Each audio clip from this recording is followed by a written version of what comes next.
नमस्कार,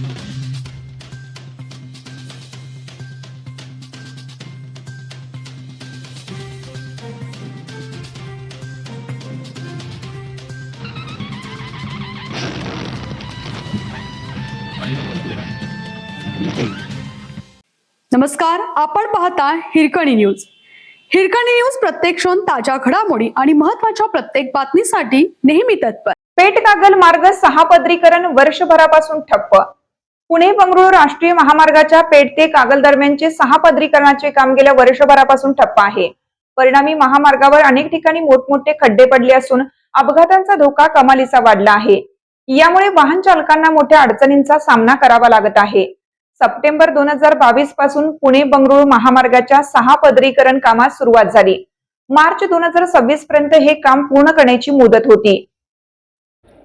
सप्टेंबर 2022 पासून पुणे बंगळुरू महामार्गाच्या 6 पदरीकरण कामास सुरुवात झाली. मार्च 2026 पर्यंत हे काम पूर्ण करण्याची मुदत होती. सातारा जिल्ह्यातील शेंद्रे ते सांगली जिल्ह्यातील पेठ नाका आणि पेठ नाका ते कोल्हापूर जिल्ह्यातील कागल अशा 2 टप्प्यात हे काम केलं जात आहे. दोन्ही टप्प्यातील मुख्य ठेकेदार कंपन्यांनी उपठेकेदार नेमले आहेत. मात्र मुख्य ठेकेदार आणि उपठेकेदारात समन्वय नसल्याने काम कासवगतीने सुरू आहे.